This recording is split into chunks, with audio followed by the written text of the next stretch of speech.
כל יום ויום בת קול יוצאת מהחורב ואומרת אוי להם לבריות מעלבונה של תורה. La Gemara ramène dans Avot que Bechol Yom, tous les jours, il sort un bat de col du mont Horev. Le mont Horev, c'est le mont Sinaï. Et le col, il dit là-bas, Olaem le Beriot, Elbona shel Torah. Malheur à ces créatures, à ces créations, ces créatures qui font mamash honte à la Torah. Et ce bat de col, les Chaora, tous les Mfarshim, ils demandent, en safek qu'à l'époque, les Dolim, les Nevi'im, les Tanaïm, ils entendaient le bat de col. Baruch que le bat de col, ils l'entendaient. Seulement la baya, c'est quoi? C'est avec le temps, dans les générations, que nous-mêmes, on n'entend pas ce bas de col. Personne ne l'entend. Même si tu vas là-bas, même si tu vas au Mont Horeb, de Mont Sinaï, tu n'entends pas le bas de col. Alors ils demandent, si c'est comme ça, pourquoi il y a ce bas de col si on n'entend pas? Alors bon, il y en a qui veulent répondre, ouais, toi tu vois pas, ton mazal il voit, ta neshama il voit. Bon, c'est une réponse. Mais le pshat pachout, c'est pas comme ça. Le pshat pachout, c'est le bas de col, tu dois l'entendre. Ouais, parce que c'est ça que le bat de kol veut que tu saches. Il veut que tu saches maintenant, qu'aviachol, que yesh elvon la Torah, yesh elvon chez la Torah. Sur ça, ils expliquent les Mfarshim qu'en vérité, le bat de kol, il est adapté à chaque génération, selon la génération. C'est-à-dire que, quand on est à l'époque du Mont Sinaï, où là-bas c'est très, très rouchani, donc on entendait un bat de kol, parce qu'en vérité, le olam, il était mis la bêche dans une ofa, dans un dévoilement rouchani. Mais dès que le monde est devenu plus gashmi, bon, l'Olam, il fait en fonction du Olam. Et en fonction du Olam, le dévoilement, il sera Gashmi. Mais ça sera toujours un bas de col. Donc, c'est-à-dire qu'il faudra être attentif, Kaviachol, au bas de col qu'on entend dans le Dor. Et que le Dor continue à parler. Il y a toujours le bas de col. C'est quoi le bas de col? Le bas de col, en vérité, c'est un message qu'on t'envoie Mishamaïm, où tu dois comprendre clairement, à travers ce bas de col, qu'est-ce qu'on te reproche. Qu'est-ce qu'on reproche à ce Dor? Alors, à l'époque de Hitler, on avait lu ces lois qu'il avait écrites là-bas, et que là-bas, c'est vraiment un bas de col. C'est un bas de col quand il a dit là-bas, j'interdis les mariages mixtes, j'interdis aux juifs de fréquenter les universités, j'interdis aux juifs d'aller au cinéma, au théâtre, j'interdis aux juifs d'aller au café, ils doivent être dans leur synagogue, ils doivent être dans le Beth Midrash, ils n'ont pas le droit d'habiter avec les goïms. C'est un bas de col clair. Où Hitler, il a bien montré que quoi, à travers Hitler, Bolorlam, il a bien fait entendre, avec ce haut-parleur là, que Bolorlam, il ne veut pas de Tarouvet. Alors maintenant, on va essayer de comprendre la Nikuda Rabotai. La Nikuda, c'est sûr que Bolorlam Rabotai, quand il a créé ce monde, et que dans ce monde qu'il a créé, Bolorlam, il a mis en place un projet qu'Hachem il avait. Ce projet Rabotai, c'est le projet d'Akadosh Baruch Hu. Alors on va dire quelque chose d'un peu difficile Rabotai, mais qui émet et qu'on est obligé d'entendre. Le projet d'Hachem, quand il nous a sortis d'Égypte, c'est de nous prendre comme peuple. Qu'on soit le peuple d'Hachem, c'est-à-dire Am Alifrach, le peuple d'Akadosh Baruch Hu. À ce peuple-là, Bolorlam a dit, je vais vous donner la Torah. Cette Torah sera votre mode de vie. C'est-à-dire que, c'est pas, je vais vous donner une Torah, je vais donner de la lecture. Tu prends l'avion, ou tu viens attendre dans une salle d'attente, tu as de la lecture. Ouais, tu as le Figaro, tu as le Monde, le Canard boiteux, ou je sais pas comment il s'appelle là-bas. Tu as des choses pour faire de la lecture, pour passer le temps. Bolorlam, il a pas dit, tu sais quoi, le voyage va être long. On va passer par le Mont Sinaï, là on va prendre quelques livres là, pour faire la lecture pour la route, comme ça vous allez faire la lecture. Hachem il a donné la Torah c'est le mode de vie. Le mode de vie, c'est-à-dire que Hachem veut, et c'est ça qu'il va falloir faire très attention, il veut qu'on vive selon la Torah. Selon la Torah. Maintenant on va essayer de comprendre où est-ce qu'on a un problème à ce niveau-là. Où est-ce qu'on a un problème par rapport à ce que Hachem il veut ici. Il veut qu'on vive selon la Torah. Qu'aviron Hachem n'est pas d'accord qu'on vive autrement qu'avec la Torah.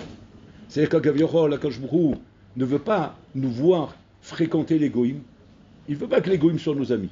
Bon, alors là, il dit, je ne veux pas que les goïms soient nos amis. Tu peux avoir un bon rapport, c'est normal, derrière la Torah, un rapport de bonjour, bonsoir, un rapport de poli avec les goïms, parce qu'il y a un qui nous Hachem à faire, mais tu n'es pas leur chaver. Tu n'as pas mitchaber itam. Chaver, c'est la chante chibour. Tu n'as pas mitchaber itam. Un homme, il doit choisir une chevra, qui est une chevra chez Ma'ala Auto. Qui le fait grandir, pas une chevra qui le fait descendre vers le bas. Les goïms, c'est une chevra qui le fait descendre vers le bas. Pourquoi? Pas parce qu'ils sont méchants, même si on va dire qu'ils sont gentils, mais ils sont là-bas, ils sont pas dans c'est pas des Benalia, c'est des gens de, Gashmin, chez l'Olamazé, où ils ont des discussions de l'Olamazé, ils ont des chiffres de l'Olamazé. Donc avec eux, la chevra va t'amener là-bas. Donc pour l'Olam ne veut pas. Par rapport à ça, Hachem et Nachilami veut que tu mènes une vie, mamash, où tu es séparé d'eux. Ta chevra, ça doit être une chevra de Bnei Torah, de juifs comme toi, et de juifs, bien sûr, pratiquants, qui sont des Bnei Torah, des Bnei Aliyah. Ça, c'est ce que la Torah veut. Si tu ne fais pas comme ça, Kaviachol, tu ne respectes pas la loi de la Torah. C'est pas ça que Hachem voulait. Hachem, quand il a créé le monde, c'est pas ce monde qu'il voulait. Hachem ne voulait pas un monde comme ça, il voulait pas un Israël de cette manière où il fréquente les goïms. Pire que ça, qui se marie avec les goïms, chez Mishmor Rabotai. Se marier avec les goïms, c'est la chose la plus grave qui peut exister Rabotai dans la Torah Kedosha. On est aujourd'hui à des pourcentages de mariage mixte qui sont effrayants Rabotai. À Kedeka, que Ben Gurion à son époque, lorsqu'il a créé l'État d'Israël, il avait dit, je suis fier de moi. Je sens que je fais une bonne chose pour le peuple d'Israël, parce que ce que l'assimilation avec les goïms, elle va faire comme dégâts, même Hitler n'a pas pu faire comme dégâts. Même Hitler, en tuant 6 millions de juifs, l'assimilation fera beaucoup plus de dégâts que ça. Alors il dit au moins, j'ai fait quelque chose de bien de créer l'État d'Israël. Ça, c'est ce qu'il a dit, ça c'est la Vamina. La Maskana, elle n'est pas comme ça, c'est que la Maskana, en fait, ils sont pas du compte que les mariages mixtes en Israël, ils vont continuer à exister. Mais là, c'est avec les Arabes. Et qu'il y a beaucoup de mariages mixtes avec les Arabes. Alors, allez-nous. Et on ne sait pas ça. On ne sait pas combien d'étudiants dans les facultés en Israël, Technion, etc., où il y a des Arabes qui font leur tchib là-bas. Et que, comme en France, Balmenan, on finit par se marier avec une Goya. Si Shalom, on fréquente la Goya. Ici aussi, en fréquentant l'Arabe, on finit à se marier avec lui. Et comme ça, à la fin, ils ont voulu se marier avec eux. À un moment donné, ils ont même dit que ça va être ça la solution de la Palestine. La solution de Palestine, c'est quoi? C'est qu'on se marie entre nous et qu'on fasse un nouveau peuple, le peuple de la Palestine. Où ça sera, mamash, comment dire, nos enfants seront des Palestiniens et Juifs, et mélangés comme ça. Et ce nouveau peuple sera le nouveau peuple de la Palestine. Rien qu'ils ont dit ça, l'antifada elle a explosé. Elle a explosé, et de là commencent tous les événements Barmenan qui ont donné la suite aux guerres, etc. C'est-à-dire que pour l'Olam ne veut pas de ça. Hachem ne veut pas un mélange, il ne veut pas qu'on se mélange aux goïms. On ne doit pas se mélanger en goïms. On ne doit pas fréquenter les goïms, on ne doit pas vivre avec les goïms. Et encore moins se marier avec les goïms. Donc ça, c'est le Khorban le plus grave. Adkedeka. C'est ramené dans les textes que Even Ezra, lorsque il a vu comment en Israël il a fauté, alors Even Ezra là-bas c'est marqué qu'il n'a pas pu plaider envers Hachem pour sauver un Israël par rapport au Khorban, comme Moshe Rabbeinu il a pu plaider. Comme Moshe Rabbeinu il a vu que les Israël ils ont fait la faute du Vaudor, Moshe Rabbeinu il est venu avec un argument, c'est comme un bon avocat, qui avait un argument béton. Qu'avec ça il a réussi à faire bouger Akadosh Baruch Hu qui était très en colère. Il a dit à Moshe Rabbeinu, il a dit, je vais détruire ce peuple, je vais l'effacer, et je te donnerai un nouveau peuple. Moshe Rabbeinu à la Makom, il a dit, si tu veux effacer quelqu'un, tu m'effaces à moi. Tu ne me marques pas dans ta Torah. Le peuple d'Israël, c'est ton peuple. Amecha, c'est ton peuple qui est ici, qui a voté, c'est tes enfants. Donc tes enfants, tu les gardes. Maintenant, et Ben Ezra, il n'a pas pu dire ça. Il n'a pas pu dire tes enfants.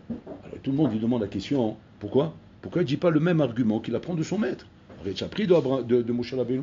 Moshe Rabbeinu, tu sais que quoi? Que cet argument est un argument qui est très sensible pour Akadosh Baruch Hu. Hachim, il est sensible quand on lui dit, tes enfants, ils souffrent. Et bon, alors là, il craque quand il entend ça. Quand il entend ses enfants, ils souffrent, il ne peut pas. Même si maintenant, ils ont fauté. Il ne peut pas, il craque à la Mako. Pourquoi Even Ezra, il n'emploie pas cette âne? Il dit, c'est simple. Il dit, parce qu'à l'époque de Moshe Rabbeinu Kaviachol, il n'y avait pas de mariage mixte. C'est-à-dire qu'ils se mariaient entre eux. Donc, en Israël était Kadosh. Ils avaient un yichus. Ils avaient, mamash, comment dire, un génologique. Un génologique bien. Alors que, c'est bien, quoi, génologique bien. Mais par contre, quand on est arrivé maintenant, à Even Ezra, les mariages mixtes, ils ont commencé. Et à ce moment-là, ils ne pouvaient plus dire Amecha. Even Ezra, à ce moment-là, Karait Abgadim Shelo. De voir qu'il ne peut plus dire à Hachem l'argument que Moshe Rabbeinu pouvait dire pour sauver ses enfants. Nous ravaillons, qu'Hachem lui-même, quand il a entendu les Goïm commencer à faire Shemra Am Israël, quand ils sont sortis d'Égypte, ils ont commencé à dire, bon alors là, tu crois que tu fais une affaire en prenant ce peuple? C'est un peuple qui s'est mélangé avec les Égyptiens. Est-ce qu'il y a une avamina qu'ils ont pu les assujettir de cette manière? Et il y a une avamina qu'ils n'ont pas touché leurs femmes?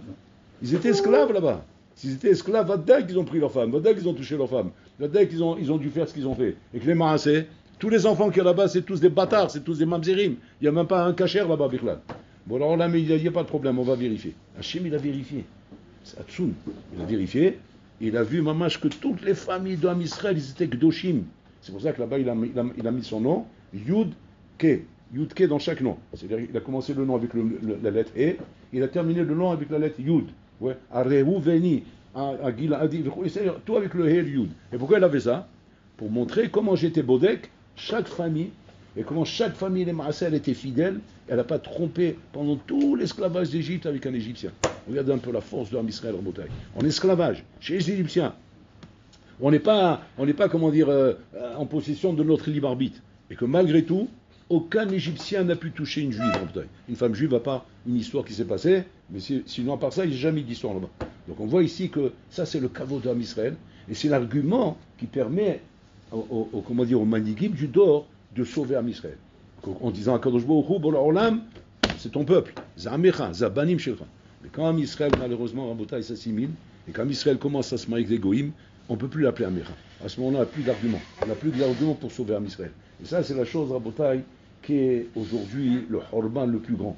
Le Horban le plus grand, parce que maintenant on se demande est-ce qu'Akadosh Baruch Hu, il a encore ses enfants en Rabotai. Et ses enfants en Rabotai, c'est vous, Be'ezat Hashem, les Bnei Torah, ceux qui ont un Yechous où tu dois être fier de ton Yechous, plus que ton statut de juif. C'est ton Yechous, Rabotai. Moi, je me rappelle, on avait Manuel Toledano. C'est un des petits-enfants de Rabbi Baruch Toledano. Rabbi Manuel Toledano, si vous avez l'occasion d'inviter dans une choupa pour vous faire les Kiddushin, oui, lui, à chaque Kiddushin, il pleure. Chaque Kiddushin, chaque fois qu'il fait un mariage, il pleure. Il se met à pleurer. Il éclate en sanglots. Et tout le monde demande Lama Boché, c'est un jour de festivité, c'est un jour de joie, c'est pas un jour de Shabab. Pourquoi il se met à pleurer là-bas? Et à chaque fois il pleure. Et un Machan, on lui a demandé Lama Ara Boché. Il a dit je ne peux pas me retenir d'être Boché quand je lis le Nusar Abracha des Nisouim, où c'est marqué là-bas Vasalaim Tanesuot, Vatirlaim et un Nearor, elle est découpa avec Kiddushin, où là-bas on montre comment Am Israël se préserve de Harayot. Comment il se préserve, comment une Bat Israël Kaviachol, elle offre le cadeau le plus beau du monde qu'elle peut offrir à son mari. C'est Betoulim. C'est le cadeau le plus beau du monde qu'elle peut donner à son mari. Aucun homme ne m'a touché. Je me suis préservé pour toi. Et elle donne ce cadeau à son mari. Pas une Zoloba, qu'elle vient et que la bouteille elle est ouverte déjà. Ouais. Et quand tu viens à Carrefour, toi tu achètes la bouteille, tu arrives à la caisse. Oh, bien la bouteille elle est ouverte. Et ben voilà. Donc le caissier, qu'est-ce qu'il te dit? Eh ben voilà, c'est des abrutis qui passent, ouais, ils ont soif, ils ouvrent la bouteille, ils boivent, ils la remettent sur le rayon. Et après, ça tombe sur des gens comme vous. Voilà, eh ben voilà. Voyez à qui on a affaire? Vous avez vu un peu la clientèle avec qui on travaille? Ils entament les bouteilles, ils les remettent en place. C'est beau de faire ça chez Mishmor. C'est sauvage. C'est un sauvage celui qui fait ça. Et ben, il s'énerve là. Ouais. Maintenant, qu'est-ce qu'il va faire? Il va le mettre en place. Il va le mettre de côté. Maintenant, le bonhomme qui Hazou Shalom Rabota, il a entamé la bouteille. Ah, il a tombé la bouteille. Il est sorti avec la Bat Israël. Et la Bat Israël, il a ouvert la bouteille. Mais cette bouteille que tu as ouverte là maintenant, tu te maries avec elle? C'est le Din Torah, ça, vous savez? Adam Fayes Ne'ara, il a un hiyou la Torah de se marier avec elle. Sif Alek. Il dit attends, mais moi je m'amuse avec elle, je ne veux pas me marier avec elle, moi. Oh. On ne se marie pas avec des filles pareilles. Une fille qui prétend se donner comme ça, on se marie avec elle? Je suis là, Azazel. Je dis, attends, mais pourquoi tu as ouvert? Bah, c'est son problème. Elle est prête à ce qu'on boit un coup, on boit un coup. Maintenant, son problème à elle, Shem el Ahem. Regardez comment les garçons ils parlent des filles. On ne se marie pas avec des filles comme ça. Maintenant que les bêtes Israël, ils entendent bien ça à Rabotai. On ne se marie pas avec des filles qui se donnent comme ça. Les filles pour se marier, c'est des filles spéciales. C'est des filles qui sont bétoulotes. Des filles chez Chambrou à la Smam, Chambrou à la Sniout, Chambrou à la Smam, Lonogim Baem. Maintenant, tu vas me dire quoi? Tu vas me dire, non, mais quand on n'est pas Khalidi, c'est comme ça? Ça n'a rien à voir avec Khalidi, ça. Ça n'a rien à voir avec la religion. Les gens ils croient que c'est Khalidi. Ça n'a rien à voir avec ça. Ça a à voir avec Bat Israël. Même Chiloni. Moi, je connais des Chiloni. À Tel Aviv. Ouais, mais des vrais Chiloni. Hein. Je connais comme ça une famille Chiloni à Tel Aviv. Meretz, hein, c'est-à-dire des gauchistes. Toutes leurs filles, elles sont bétoulotes.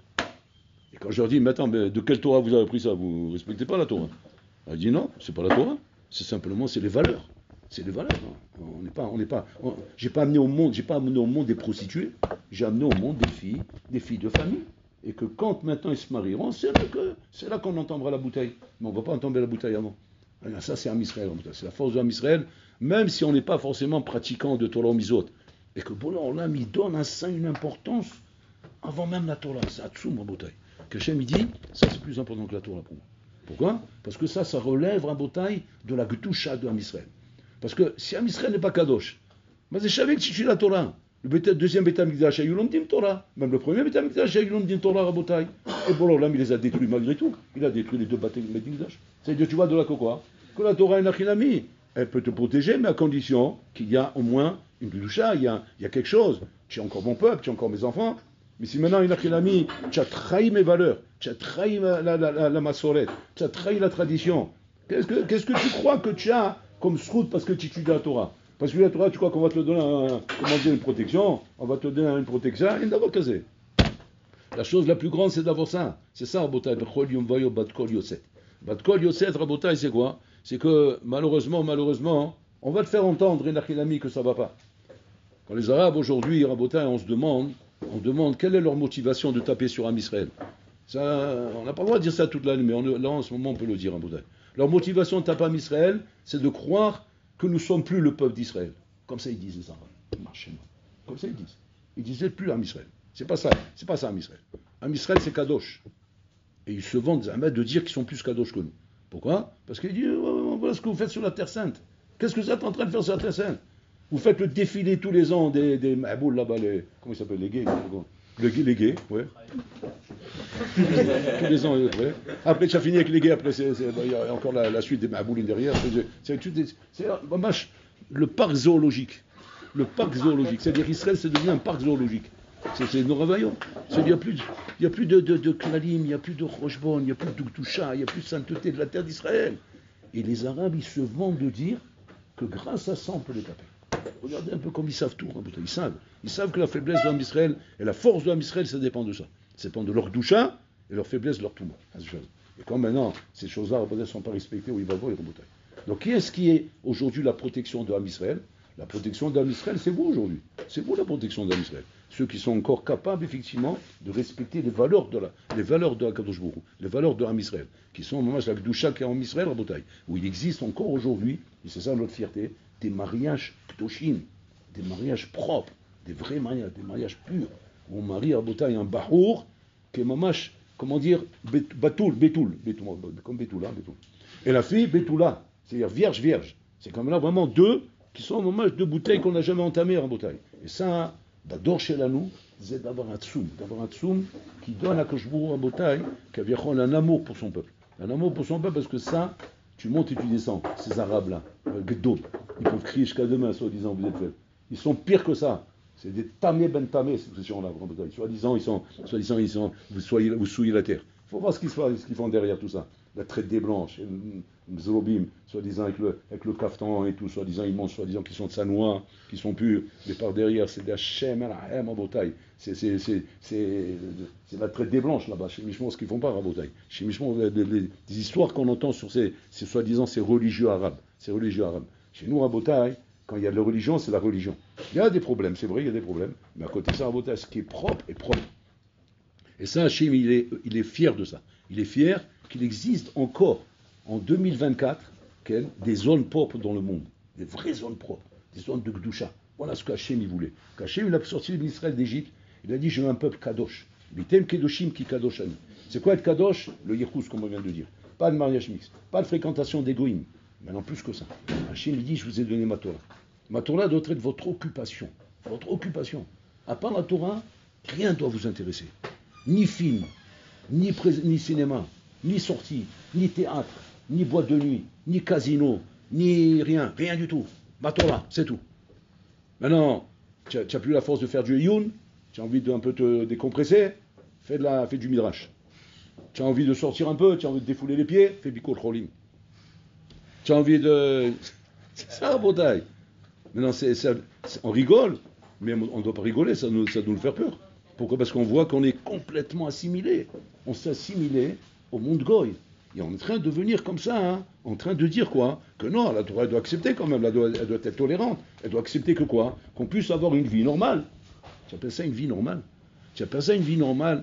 La vie que Borolam n'avait pas prévue depuis le début? Parce que quand j'ai déjà pris sorti d'Égypte, il est sorti d'Égypte pour être quoi? Pour être le peuple d'Israël, à qui je donne la Torah, et qu'on va vivre en Israël. C'est quoi en Israël? En Israël entre nous. C'est-à-dire, il n'y a pas de goyim là-bas. Le Rambam Meforach, il dit là-bas qu'un goy n'a pas le droit de vivre en Israël. On l'attrape, on le met dehors. Et si jamais il aurait le droit de vivre, c'est d'Afka s'il est Toshav Keva. C'est quoi? C'est-à-dire s'il est guerre. Toshav Keva, c'est-à-dire pas guerre. Excusez-moi. C'est-à-dire qu'il respecte les Shva Mizo chez les Noirs. Si on attrape un goy en Israël, qui ne respecte pas les Shva Mizo chez les Noirs, Mina Torah, on a une chova de le prendre et de le mettre dehors. Ça, bien sûr, c'est quand on est Tahat Malchut, quand on est sous la Malchut, Rabotai. Donc on voit de là que quoi? Que mamage que tout a été cassé, tout a été abîmé. On n'est plus dans les règles de ce qu'Hachem avait prévu dans la reconstruction du Beth Amikdash. Et voilà la tzipia, les choix qu'on doit avoir en bataille. C'est-à-dire que, si je vous pose la question, à votre avis, Mashiach il va venir, oui? Comment il va être le monde? Comment il va être le monde? Hein? Tu vois que ça va être encore la tour d'Eiffel là-bas, encore l'Arc de Triomphe. Il n'y a plus, c'est fini tout ça. C'est fini. Il y aura quoi? Hein? La Torah et des misos, c'est tout. Am Israël, il sera autour du Beth Amikdash, à fréquenter les Tanaïm et la Moraïm, à fréquenter les Baté Midrashot, à fréquenter la Torah et les misos, c'est tout. Il n'y a plus rien après. Il n'y a plus de sorties, de musique goy ou de loisirs. C'est fini tout ça, à Botaï. Tout ça, c'est l'assimilation du monde goy. Quand le Mashiach va venir, c'est ça le pshat. Maintenant, la question elle est comme ça. Quoi, et avant le Mashiach, quoi? Avant le Mashiach, on est en salle d'attente, on peut faire ce qu'on veut? Mais non, avant le Mashiach, ça doit être comme quand le Mashiach il va venir. Donc c'est-à-dire qu'on a un vrai problème en Botaï. Un vrai problème dans le bride qu'on a fait avec Akadosh Baruch Hu. C'est pas un bride qu'on a fait avec des copains. Quand tu fais un bride avec des copains, alors tu peux dire à un moment donné, bon, on n'a pas pensé à ça, c'était trop sévère, on ne voulait pas s'engager si loin, verrouler. C'est un bride avec Bola Olam. Un bride avec Bola Olam, c'est comme Hachim, il le conçoit, le bride. Et Bola Olam, il a dit, voilà le bride que je veux. Je veux que tu sois engagé envers moi, engagé totalement envers moi. Et ça, à Botaï, c'est la chose pour laquelle nous devons, mamash, comment dire, prier le jour du Tchabéa. De demander à Bola Olam, et ça, il faut bien réfléchir avant de le demander. Parce qu'il faut le demander vraiment. Il ne faut pas demander juste pour être en accord avec ce qu'on doit demander normalement. Je parle comme de demander vraiment. Quand on demande la Géoula, Rabotaï, on demande la Géoula, la vraie Géoula. Où c'est fini les sorties, c'est fini les plages mixtes, c'est fini les casinos, c'est fini le Hebel, on est Kadosh, on est assis avec Akadosh du matin au soir. Maintenant on n'imagine pas comment ça va être. On va dire quoi? Mais on va s'ennuyer à mourir, on va devenir fou. Non, tu ne vas pas devenir fou. Ça va être tellement une avirin saine que tu vas kiffer toi-même. Tu vas kiffer de vivre comme ça. Aujourd'hui, les goïs nous ont tellement tordus, Rabotai, ils nous ont tellement assimilés qu'aujourd'hui on est persuadé qu'il faut faire un compromis entre la Torah et le monde. Parce que sinon on ne peut pas s'en sortir. Mais ça c'est la Touma. Le monde il ne doit pas ressembler à ça. Le monde il ressemble à ce que la Torah ressemble. Et ça le Bat Kol Yosef. Quand on entend Rabotai les menaces de l'Iran, les menaces des Houthis, les menaces de tous ces Zolobim là, Rabotai, c'est pas des menaces, comment dire que nous on doit regarder comme si que maintenant un homme il a la force de pouvoir nous faire quelque chose. C'est un bâton tout ça. C'est des bâtons que Bolan on a mis l'aile. Et ces bâtons ils viennent nous frapper pour nous réveiller et nous dire attention réveille-toi. C'est ce bâton là. Il y a quelqu'un qui le manipule. Il y a quelqu'un qui bouge derrière. Et tu dois te réveiller et comprendre ce qui se passe ici Rabotai. Je sais pas si vous avez vu là ils ont sorti mamash les codes de la Torah là dernièrement là. Maintenant ils ont sorti ça. C'est sorti maintenant Rabotai. Mais une dévoilation à Tsouma. Vous lisez là-bas. Vous voyez, mamash, tout est écrit. Comment ils vont attaquer les Houthis, l'Iran, tout est écrit, c'est incroyable. Tout est écrit. Et là-bas, comment Hachem il montre que sa volonté, c'est de ramener Am Israël, Rabotai, Pachout au Beth Amikdash, en Eretz Israël, avec le Mashiach, avec la Torah, et avec les Mitzvot, mamash, tout est écrit, Rabotai. Donc c'est-à-dire qu'aujourd'hui, il faut vite se réveiller, il ne faut pas continuer à dormir. Pas continuer à croire que la vie est continue, ça se passe normalement, on peut être là, en train de faire notre vie, tranquille, comme si rien n'était. Regardez le or et le rocher qu'on a à Rabotai. D'un côté, or, de ce qu'Hachem est en train de faire apparaître dans le monde, où l'Atléat, or rocher le Mashiach, Matril Galot, et de l'autre côté, le rocher Hatsum, où on a encore beaucoup de nos frères à Rabotai qui sont encore dans leur monde goy, avec leur plage mixte et leurs ch'touillottes et leurs bêtises. Bon, on va juger les Kafsrout. Kaniré, c'est la galoute qui a dû leur faire ça, la galoute qui les a embrouillés, et qu'à cause de ça, ils ne sont pas là-bas. Mais Vadash, c'est un âme sadé que chaque juif Rabotai, quand il va voir que le Mashiach il va venir, il va être heureux de voir le Mashiach Rabotai. Seulement la baya, c'est quoi? La baya, c'est que c'est dommage que c'est là-bas que tu vas te réveiller. C'est dommage que tu ne vas pas te réveiller avant. Parce qu'il faut, là, une grande nafkamina de se réveiller avant, Rabotai. Se réveiller avant, c'est maintenant le moment de tes srouillottes. Tous les srouillottes qu'on a, mais c'est maintenant, Rabotai. Tant qu'on est encore dans le rocher, bien qu'on entende des simanim, bien qu'on nous dévoile. Alors, Dessler, il parle de ça, Rabotai. Il a un chapitre, il a un pérec important là-bas, où il dit que léat, la Bechira va s'arrêter. Léat, c'est pas une Bechira, elle va pas s'arrêter d'un coup. Elle va s'arrêter tout doucement. Où de plus en plus, les choses vont devenir de plus en plus claires. Ça y est, Mashiach Magia, la Géoula arrive, Beth Amikdash va être reconstruit. Bon, alors là, il est en train de mettre les choses en place, vous coulez. On voit de plus en plus clair. Et la Bechira, léat, elle est en train de descendre. Maintenant, fais attention, tant qu'il y a encore la Bechira, utilise-la. Parce que là maintenant, c'est des srouillottes que tu marques Bachamaïm. C'est des srouillottes que tu mets dans ton compte. Et si jamais barmenan, parce que malheureusement, tu es habitué à faire des bêtises, tu es habitué à tourner, tu es habitué à t'amuser, et que maintenant, effectivement, voilà, les vacances, elles arrivent, alors il faut absolument... bon, alors là, il va nous aider cette année, il va faire en sorte, Rabotai, que je ne sais même pas si on aura des vacances, avec la guerre qui se prépare. Donc, c'est-à-dire que d'un côté, Hachem, il veut nous aider, mais il faut qu'on s'aide à nous-mêmes, et qu'on veuille ça. Parce que Borolam, il dit, c'est ça le birou acharon. Le birou acharon, c'est de voir, Enachinami, combien tu es avec moi et combien tu n'es pas avec moi. Si tu es avec moi, ça doit être ta volonté et ton désir le plus profond. De revoir la Malchut d'Hachem se dévoiler dans le monde, de revoir les Amoraim et les Tanaïm et les Avotenu Akdoshim revenir dans le monde, et pas juste retrouver ce monde à Rabotai, qui est un monde de Gdusha, un monde de sainteté, comme ça va se passer à Rabotai. Parce qu'une fois qu'Abraham, Israël et Yaakov, ils seront là à Rabotai, parce que quand Mashiach va venir, tout de suite ils vont se lever eux. Ils vont se lever de Malata Marpella, tu vas les voir tourner ici. Ils vont prendre le but de Giva Zeev, ils vont aller faire leur course au canyon, ils vont revenir rouler. Quand tu vas rencontrer tous ces Gdoshim là, qu'est-ce que tu crois qui va te dire encore le Yitzhara? Le Yitzhara, il va te dire encore, va sortir avec une fille. Tu rigoles quoi? Rien que tu vas voir Yirmiyahu Navi, rien qu'il va te regarder, tu vas voir les Tanaïm, tu vas la Moraïm, tu bronches plus, ça y est. Mais ça va arriver. Ça va arriver, ça y est, c'est au bout du nez, ça arrive, Rabotai. La Nafka Ménéa, il est que d'ores et déjà, maintenant, réveille-toi. Réveille-toi depuis maintenant. N'attends pas que ça arrive pour dire, waouh, c'est trop tard, je me suis fait prendre de vitesse. Et réveille-toi depuis maintenant. Et commence, Enachinami, à être au moins Metsapé les Biat Mashiach. Les sapotes, comme ça le Rav Esraim dit, que Rak Miché Metsapé Biat Mashiach. Rak ou Izke Lirota Mashiach. Il faut vouloir que le Mashiach vienne, Rabotai. Pas simplement dire, c'est une fatalité, c'est comme ça, on nous l'impose, ça tombe sur la tête. Un davar kazé, ça doit être mon désir. Et pas être comme ceux Rabotai, que ça va leur tomber sur la tête comme une fatalité. Comme un truc, au fond d'eux, ils ne voulaient pas vraiment, mais c'est tombé sur la tête. Oh, il va voir, Rabotai. Il sera là, et on espère qu'il sera là avec ton accord, avec ta volonté, et pas là comme une fatalité, où tu n'avais pas le choix et que tu es obligé d'admettre qu'il soit là. Et ça, Rabotai, c'est le bas de col que nous avons en ce moment. En ce moment, le bas de col est en train de nous montrer comment le monde est en train de remuer, Rabotai. On est à 2 doigts de la 3e guerre mondiale. Mais c'est pas une guerre mondiale comme à l'époque, Rabotai. À l'époque, c'était avec les fusils de chasse, là, avec les cartouches qu'il faut mettre dedans pour tirer. Tu mets la cartouche là, il a le temps de mourir qu'à fois. Aujourd'hui, Rabotai, c'est tout débutant. Tu envoies des missiles. La planète, en ce moment, comment elle va pouvoir continuer à exister, Rabotai, avec tellement d'armements nucléaires qu'il y a dans le monde et tellement de Orban qu'il peut y avoir dans le monde. Un homme qui aujourd'hui, Rabotai, n'a pas de Imuna en la Torah, il y a une misot, il y a un Kajbourou, il peut se suicider aujourd'hui, un homme. Avec d'entendre tout ce qui se passe là, il peut devenir fou, Rabotai. La chose qui nous donne la force, c'est cette Imuna et ce bitachon qu'on a en Kadosh Baruch Hu. Donc, Vadaï, que prends en considération le srout atsoum que tu as, que Baruch Hashem, tu as un ben Torah, tu as réussi à avoir le srout d'être arrivé à l'Yeshiva, tu as le srout, Hashem, de pouvoir être, propre et kadosh, en ayant des bonnes ashkafot. Donc ça, il faut le préserver, le garder très précieusement, Rabotai. C'est ça la valeur de la vie. La valeur de la vie, c'est pas toutes ces bêtises qu'on te vend dehors, que les goïms te vendent dehors. Ça, c'est le monde des goïms, ça. Mais c'est pas un monde pour nous, Rabotai. C'est un monde sale. Et tu as beau dire, non, mais c'est kiffant, c'est des loisirs, c'est amusant. C'est amusant, mais c'est sale, Rabotai. Par rapport à la Kedusha de la Torah, c'est sale.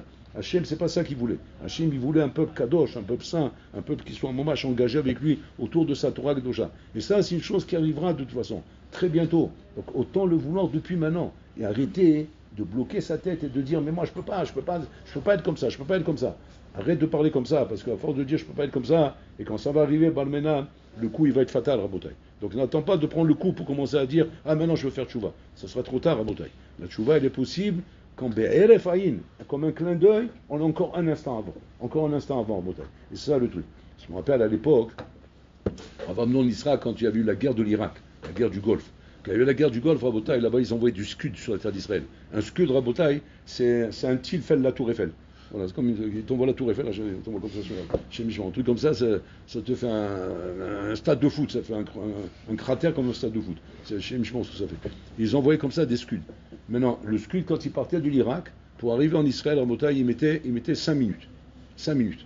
Alors, Israël, comme ça, il est sorti, il a dit, regardez le bas de col que Hachim nous envoie ici. Il nous donne 5 minutes pour faire tchouva. 5 minutes pour faire tchouva. C'est-à-dire qu'on était assis, là on était, chacun dans sa maison, chacun dans son truc, on faisait des teilim. On savait que le scud il est parti, 5 minutes il va s'écraser. Maintenant où il va s'écraser, manaf. Il peut tomber sur la tête, je ne sais pas. C'est 5 minutes pour faire tchouva. La seule chose qui pouvait nous protéger du til qui ne tombe pas sur la tête, c'est que tu as fait tchouva. Là je vous garantis, Habibi, que là tu fais tchouva shlema. Même si tu as un safek, tu dis non, non, c'est pas comme ça, il faut encore plus que ça. Je m'engage encore plus, encore plus, encore plus. Bien sûr, parce que tu vas tomber sur la tête. Donc, tu te calmes tout de suite.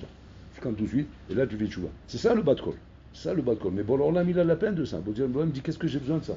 J'ai besoin de vous envoyer des tchilim pour vous réveiller. C'est ça qu'il faut pour te réveiller. Réveille-toi avec ma Torah. Réveille-toi avec les misores. Ne te réveille pas avec les coups de bâton que je te mets sur la tête. Parce que qu'on veut ou qu'on veut pas, Rabotai. L'Iran, c'est quoi? C'est des bâtons, ça récolte. Les bâtons, bon, alors là, il peut les exterminer, les anéantir en 2 secondes. Simplement, nous, on doit savoir que quoi? Que tout ça, c'est un bas de col pour nous réveiller à nous. Parce qu'on est endormi, le monde, il nous endort. On parle comme si rien n'était. Il y a des gens aujourd'hui qui sont encore au stade de dire ah, le vague, ça se calme, et quand on reprend la chigra, et qu'on reprend le train-train quotidien comme d'habitude, on reprend la vie normale, on reprend la vie normale. Non, ça va, on n'est pas pressé que le Mashiach revienne, on n'est pas pressé que tout ça, ça se passe. Ah, doucement, on a le temps, il faut quand même digérer la chose, il faut que. Et je comprends pas.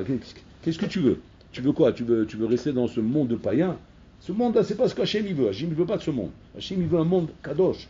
Donc ça veut dire que tu dois, à un moment donné, arrêter avec ce film dans ta tête et te dire ça y est, il faut faire tchouva. C'est la zorbe tchouva, la skim, c'est-à-dire être en skama avec ce qu'Hachem il veut et dire bon non, ça y est, je veux ce que toi tu veux. C'est où? M'explique. Il appelle ça, Rav Dessert, il appelle ça fais ouche de ton Yetzara. Comme s'il appelle ça. Fais ouche de ton Yetzara. C'est-à-dire fais tchouva mitor youch de ton Yetzara. Fais ouche de lui parce qu'il t'amène nulle part. Et ça, rends-toi compte de soi, vite fait, qui t'amène nulle part.